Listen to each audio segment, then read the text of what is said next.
Hello everybody. Face is a bit bigger than normal. Welcome to Glace Bay. Welcome actually to Senator's Corner. Well, it used to be Senator's Corner. This is the Senator's Place building. And I have snuck in and have been kindly allowed to use the lobby a little bit to film this. So because I'm indulging someone's patience, I'm going to do this quickly. But today's reading is Fraser's pamphlet, If We Saw Ourselves as Others See Us.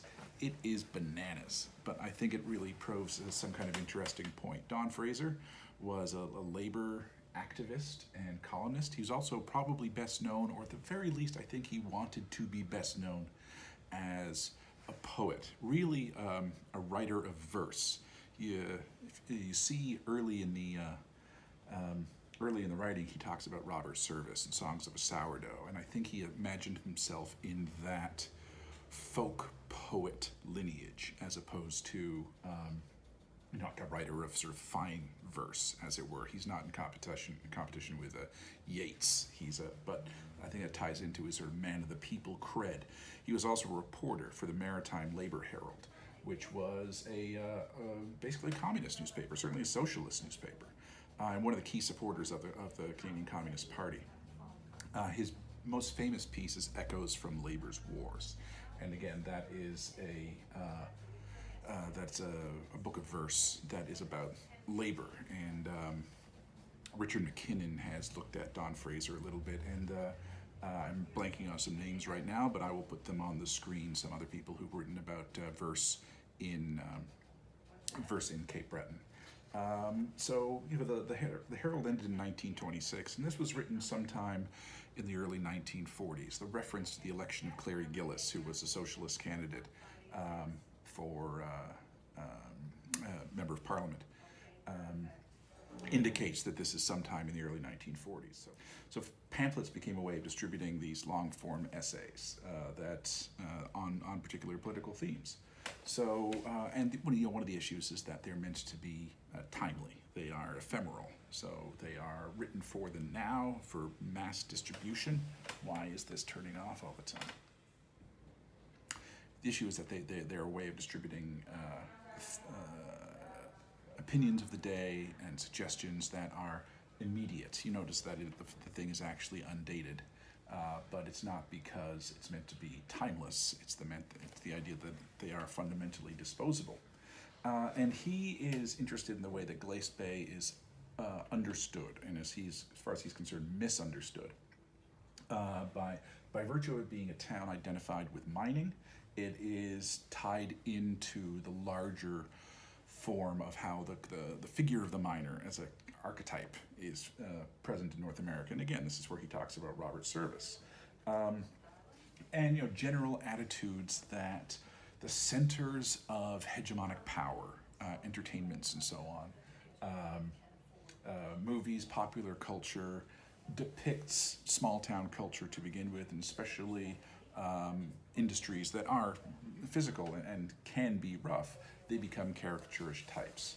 And then so a lot of this has to do with that dynamic of the dualism of what happens when you are already physically, geographically and economically removed from centers of power, and then the centers of power have the control over the narrative in order to describe describe these places, and then it becomes a sort of not self-fulfilling prophecy, but the cycle of caricature just exacerbates time and time again. So then his evidence is very peculiar. He has these three personal experience narratives of, we can fundamentally call them legends, because he tends to talk about not simply what he heard, but what he heard someone else had heard. So they're almost literally friend of a friend, or I guess they're stranger of a stranger narratives, but this sort of conduit. I'm just going to quickly read one of them because it's always wonderful. While a guest at the hotel in Windsor, Nova Scotia, we met a young commercial traveler, and after a few introductory remarks, we were engaged at a game of cribbage. My new acquaintance explained that he was representing a flour company from central Canada, and this was his first trip to the Maritimes. He had just finished college and was interested in conditions here in the East. Finally, he inquired, "Where are you from, sir?" "Glace Bay, extreme eastern end of the province," I replied. The young man looked startled, almost alarmed, but timidly ventured a question. "I don't mean to be offensive, sir, but is that not a kind of tough place?" I was not offended or surprised either. I had heard that question many times before when my native town was mentioned, so I just smiled. "Not so very tough," I assured him. "Well, do you know," he replied, "my father has influence with our company, and as I was new on the road, he secured for me my choice of territory, either the eastern or western end of this province, and to tell the truth, I avoided Glace Bay and the surrounding mining territory. You may notice that I wear these large horn-rimmed glasses, and one of the other salesmen said to me, 'If you ever go to Glace Bay and stand on Senator's Corner with those glasses on, some drunken miner will come up to you and say, "Hello, Four Eyes, do you want to fight?'" "But tell me," my young friend continued, "is it true that people are killed every pay night at that Senator's Corner?" "Oh no, not so many," I said, laughing. "But if there were, what would they do with the bodies? Would not the police or authorities investigate?" The young man smiled, as if half ashamed. "Oh, perhaps some of the other salesmen were just kidding me because I am new on the road, but when I asked the same question you ask, 'What do they do with the bodies?' the reply was that there was a high cliff near the shore called Tablehead, and the killers take the bodies at night and dump them over into the sea. Most of the miners are transients," they explained, "wandering from one mining camp to another. They have no family ties, and when they disappear, it is concluded that they just wandered away as they wandered here." So that is part of his evidence, and he gives additional stories. Basically, he's trying to frame it that we have a bad reputation that is ill-earned. One of his main causes for this is the popular press. And he cites a number of different stories. There's one, again, with his anecdote, and then it ends in a quote from what he calls a syndicated story. "The mayor of Glace Bay is Danny Willie Morrison, and in conversation with your representative, his worship said, 'Yes, by,' and 'No, by.' The very center of Glace Bay is called Senator's Corner, and any man you meet there is likely to address you familiarly as Mac, and is likely to ask, 'Have you got a chaw of turbacker?'" So, I mean, he defends the Glace Bay accent and the Cape Breton accent, which is completely fine. He also defends Dead Man's Corner, the nickname for Senator's Corner, having to do with a clever ad campaign that someone had put through.